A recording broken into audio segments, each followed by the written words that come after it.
All right, hello ATM. This is going to be a short video lesson over 1-4, the class portion. In our textbook, we're going to be on page 50 if you want to follow along. I highly recommend you have your textbook open to that page, and then you can follow along and take notes in your notebook just like you normally would as if I were up in front of you at the board. So we'll start with number 1. It says, here's a key observation about the repeated multiplication that occurs when finding the value of account number 2 in the group activity. Repeated multiplication can be expressed more concisely using an exponent. So that's something that we hopefully observed when we were working in our groups for 1-4. So it says, let's continue working with the two accounts from the group portion of this lesson. With an initial investment of $1,000 and 5% compound interest, the value of that account after 7 years would be given by this. We're starting with $1,000, and then the 5% is 0.05, and it's being raised to the 7th power because of the 7 years. Okay, so I'm going to skip over number 2. I don't feel like it's a helpful question for our time. So let's jump to number 3. It says, what is the value of the account after 7 years? I would just plug this into my calculator, so I'm going to type this in exactly as it's given here. So I have 1,000 times 1.05 to the 7th power. Depending on the calculator you have, it might look a little bit different. Make sure you have a dollar sign. And because we're talking about money, we always run around to the nearest penny. So the second 0 here indicates that the first 0 would stay a 0, so that would be 10 cents. Okay, number 4, in account 1, where the interest is simple interest, the account value goes up by 0.05 times 1,000, which is $50 each year. Write a calculation that would find the value after 7 years and then find the value. Well, if it's going up by $50 each year, okay, that's going to be 50 times 7, because every single year you're going to get another $50 and another $50 and another $50. But don't forget that we started with 1,000, right? So we started with 1,000 plus we're going to get $50 each year, so times 7, okay? If you were to put this in your calculator, it's going to get you a slightly different number than we got for number 3, and that's because it's a different type of interest. This gets us $1,350. And if you want to put the 0, you can, although it's not necessary. So notice the difference between the two. Okay? All right, moving on. It says, let's take a stab at summarizing what we've learned about linear and exponential growth. Use the calculations for simple and compound interest on this page as models. Okay? So number 5, with linear growth, the value after a certain time is calculated using the starting value plus a constant times a certain number of time periods. That's what we experienced in number 4, okay? We had the starting value plus a constant times the number of time periods, okay? Number 6 says, with exponential growth, the value after a certain time is calculated using the starting value times a growth factor raised to a power.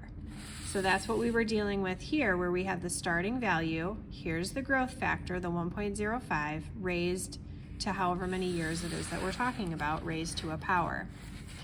So number 7, it says, without trying to give away the answer to question 6 too much, part of it involves a power. What is the significance of the exponent? Well, the exponent is always going to be the number of time periods that it is that we're talking about. A lot of times that's in terms of years.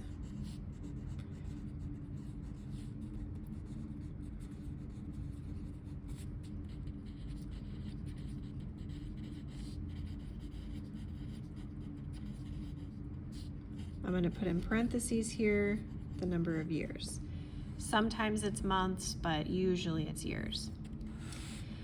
Okay, so number 8, use what you've learned about linear and exponential growth to calculate the value after 20 years in each of the accounts we've been studying. Make sure you write out the calculation that you did. So let's look at account number 1 first. So we started with $1,000 plus we're adding $50 every single year. but we're doing that 20 times. So we're gonna multiply times 20, okay? If we put that in our calculator, we should get $2,000. Now, that is simple interest, because that matches what we did in number 5. Okay, we had a starting value plus a constant times the number of time periods. Account number 2, we start with $1,000, but we multiplied times the growth factor, 1.05, and if we're calculating it after 20 years, we're going to raise it to the 20th power. And our answer is much bigger here, and we have a decimal, which often happens with the exponent, and this is compound interest.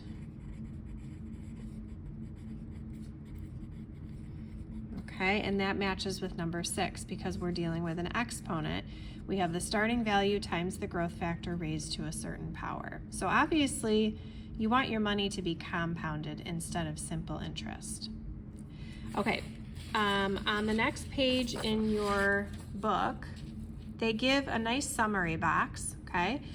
But they sort of write out the formulas in words, and that's not very helpful. So I wrote it out using actual variables. You probably saw this in Algebra 1 and Algebra 2, but I want to refresh your memory on them. So pause the video, make sure you write them down. I should mention that P is your starting amount, R is your rate, and T is your time. In fact, I'll write it right here for you. P is your starting amount,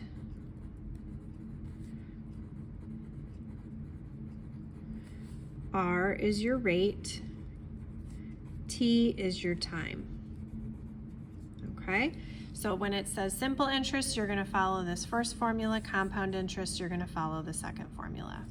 Okay, now I'd like you to pause the video one more time. I want you to try the did you get it? And there's 2 parts to it. They want you to calculate the interest or calculate the balance after 15 years using simple interest and compound interest. Okay, so pause the video and then I will reveal the answer.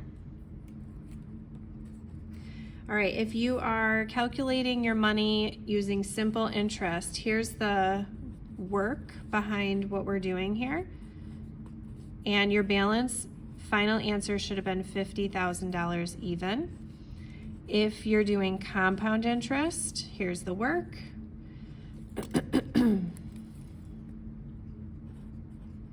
Raised to the 15th power, and we get $59,177.55. If you got those right, great, you're on track to being successful in this section. If not, make sure you reach out to me and we can work on this a little bit more. Luckily, there is a practice day tomorrow as well. So let's move on. The next part in the textbook, I would actually like to skip. I'll be honest, I don't like questions 9 through 14 that the author of the textbook came up with. So indicate in your notes somewhere that we're skipping over those. Instead, I created my own problems. So pause the video and jot down these tables. So it says, let's do some problems similar to your homework and future quiz problems, but note that these are not in your textbook, okay?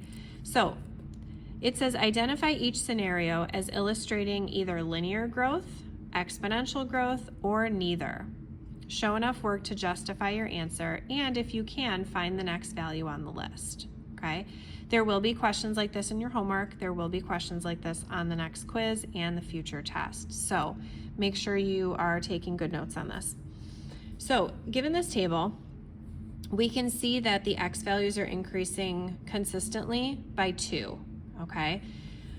Now our job is to figure out, well, how is the Y increasing as well? Is it consistently increasing by the same number, or are we kind of jumping around and, you know, is it not very consistent? So first what I like to do is I check addition or subtraction, okay? With the negative here, it's kind of uncomfortably tricky, so I'm gonna skip over the negative and help you guys find what it's going up by. So what I would do first is I would look between the 2 and the 7, and I ask myself, 2 plus what would get me 7? and hopefully with a little bit of thought, you find that you would have to add 5. Then I ask myself, if I do that again, do I get to the next value? And the answer is yes. If I add 5 again, 7 plus 5 is 12. Now that I have an idea of what the increase is, I can go back to the beginning and check with a calculator if I need to. Is -3 plus 5 equal to 2? And the answer is yes. Don't forget, it wants you to find the next value. So I would have to add 5 again. So I'm doing 12 plus 5, okay? My y value is going to be 17. To find my x value, just remember we're going up by 2's. So 0, 2, 4, 6. The next number would be 8. And this is the next value on the list, okay? Now, when it says show enough work to justify your answer, that is this. This is your work right here. So make sure that's listed on a quiz or a test. All right, number 2. As you can see, the x values are increasing by 1, which is great. But then we can kind of look and see what's happening to the y's. With a little bit of subtraction, I see that if I take away 5, 9 minus 5 is 4, okay? But then here, to get from 4 to 1, I'm subtracting 3, and that is not consistent, okay? What I do want to check to see is if subtraction doesn't work, maybe division does, okay? So this is where I'm going to bring the calculator in, and I'm going to check maybe division works for me. So what I'm going to do is 9 divided by 4, and I get 2.25. Now I'm going to do 4 divided by 1, and hopefully we don't need a calculator for that, but 4 divided by 1 is 4. Those don't match either, okay? This here tells me that the function is not linear. This here tells me the function is not exponential. This tells me that it is neither. Okay, so it says determine if it's linear, exponential, or neither. So this one's a big fat neither. And I've justified it by showing my work, showing that I tried addition or subtraction and I tried multiplication. All right, let's try number 3. All right, again with the decimals, it can be kind of tricky. So I'm gonna look at just the whole numbers and see if I can figure it out. With addition, here I'm adding 1, but here I'm adding 2. In order for it to be linear, it needs to be the same number. So it's not linear, okay? All right, so I'm gonna grab my calculator again and let's try dividing, okay? So I'm gonna do 1 divided by 2, and that tells me that it's 0.5, okay? Actually, let me divide in the opposite order, in the opposite direction, okay? What I'd like to do is I'm gonna start with the bottom row, okay? And I'm gonna divide the 4 by 2. So let's go in reverse order. 4 divided by 2. And that tells me that I would have to multiply by 2 to get from 2 to 4, right? 2 times 2 gets me 4. Now let's divide in the other direction. Let's do 2 divided by 1. That gets me 2. That means that in order to get from 1 to 2, I have to multiply by 2. Let's check it with the decimals. If I multiply by 2, 0.25 times 2, look at that, I do get 0.5. And let's check it with the very last one. Let's do 0.5 times 2. And look at that, I get 1. So multiplication worked here. When it's multiplication, you can say that this is exponential. Okay, I forgot to mention up here, I apologize. For number 1, we found the next value, but we also had to state that it was linear. So make sure you put that for example 1. So here we have exponential. Let's go ahead and find the next value. Notice that the x values are just going up by 1, 0, 1, 2, so the next number would be 3. And since we found that by multiplying by 2, we got the next number, all we have to do is do 4 times 2, which is 8. So there's the next value in the table. Okay, all right, let's try number 4. As I can see here, my ages are going up by 10s, okay? Here, we're definitely increasing. It doesn't look like it's very consistent though. Let me try adding and see if addition works. I'm pretty positive it's not gonna work. So I can see here that I'm adding $63, okay? But if I do 163 plus 63, I don't get 265, I get 226. So it's not linear. Okay, so let's try multiplication. So what I'm going to do is I'm going to take my second row and divide by my first row. That's going to tell me my multiplication factor. So this is times 1.63. Now let's try the next two rows. So I'm talking about these two here. So let's take the 265 and divide by 163. And look at that. We do have to do a little bit of rounding, but look, we get 1.63 again. Now let's check the next one. I'm satisfied if it works for a few rows. We don't have to check them all. And look again, I get 1.63. Let's do one more. 704 divided by 432, and I get 1.63. Okay, great. Now, this means because multiplication worked, right? Multiplication, we determined addition didn't work. This is exponential. And if I want to find the next ordered pair, my x's are going by tens, so this is going to be 110, right? And then to find the next value, I'm going to take the 8,073 and multiply by 1.63, which is what my growth factor was. And this gets me, oops, let me move my parenthesis over, $13,158. Now, I'm actually going to round up to $9 because notice there's no decimals here. They have everything being rounded to the nearest whole number. So the 99 cents, I'm just going to round that up to 9 there. Try to stay consistent with what's in the table.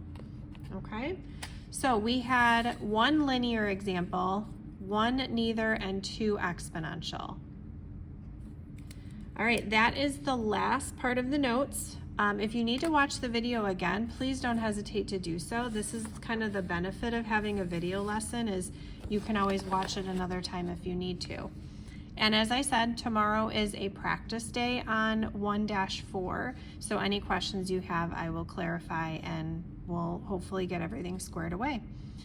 All right, have a fantastic day, and I'll see you guys tomorrow.